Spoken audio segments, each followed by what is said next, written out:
شروع اللہ کا نام لے کر جو بڑا مہربان نہایت رحم والا ہے۔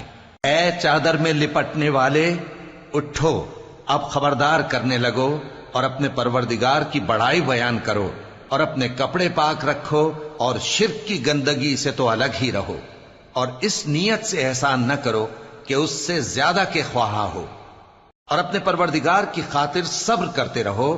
پھر جب سور پھونکا جائے گا تو وہ دن مشکل کا دن ہوگا، یعنی کافروں پر آسان نہ ہوگا۔ مجھے اس شخص سے سمجھ لینے دو جس کو میں نے اکیلا پیدا کیا اور میں نے اس کو بہت سا مال دیا اور ہر وقت حاضر رہنے والے بیٹے دیے اور اس کو ہر طرح کے سامان میں وسعت دی، پھر بھی لالچ رکھتا ہے کہ میں اسے اور زیادہ دوں۔ ایسا ہرگز نہیں ہوگا، یہ ہماری آیتوں کا بڑا مخالف رہا ہے۔ میں اسے ایک بڑی چڑھائی چڑھاؤں گا۔ اس نے غور و فکر کیا اور ایک بات ٹھہرا لی، یہ مارا جائے، اس نے کیسی تجویز کی، پھر یہ مارا جائے، اس نے یہ کیسی تجویز کی۔ پھر اس نے نگاہ کی، پھر تیوری چڑھائی اور منہ بگاڑا، پھر پیٹ پھیر کر چلا اور تکبر کیا، پھر کہنے لگا یہ تو جادو ہے جو پہلے لوگوں سے برابر ہوتا آیا ہے۔ پھر بولا یہ اللہ کا کلام نہیں بلکہ بشر کا کلام ہے، میں ان قریب اس کو سقر میں داخل کروں گا، اور تم کیا سمجھے کہ سقر کیا ہے؟ وہ ایسی آگ ہے کہ نہ باقی رکھے گی اور نہ چھوڑے گی، اور بدن کو جھلس کر سیاہ کر دے گی۔ اس پر 19 داروغہ ہیں، اور ہم نے دوزخ کے داروغہ فرشتے ہی بنائے ہیں، اور ان کا شمار کافروں کی آزمائش کے لیے مقرر کیا ہے، اس لیے کہ اہل کتاب یقین کریں اور مومنوں کا ایمان اور زیادہ ہو، اور اہل کتاب اور مومن شک نہ لائیں، اور اس لیے کہ جن لوگوں کے دلوں میں نفاق کا روگ ہے اور جو کافر ہیں کہیں کہ اس مثال کے بیان کرنے سے اللہ کا مقصود کیا ہے۔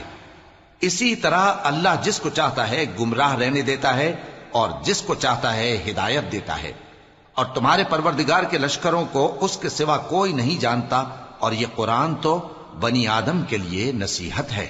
ہاں ہاں، قسم ہے چاند کی اور رات کی جب رخصت ہونے لگے اور صبح کی جب روشن ہو جائے، کہ وہ آگ ایک بہت بڑی آفت ہے، انسان کے لیے ڈر کی چیز، یعنی اس شخص کے لیے جو تم میں سے آگے بڑھنا چاہے یا پیچھے رہنا چاہے۔ ہر شخص اپنے کرتوتوں کے باعث گرفتار ہوگا، مگر داہنی طرف والے نیک لوگ جنتوں میں ہوں گے اور پوچھتے ہوں گے، یعنی آگ میں جلنے والے گناہگاروں سے، کہ تم دوزخ میں کیوں پڑے؟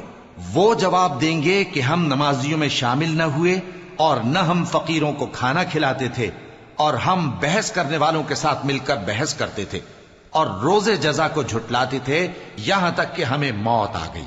تو سفارش کرنے والوں کی سفارش ان کے حق میں کچھ فائدہ نہ دے گی۔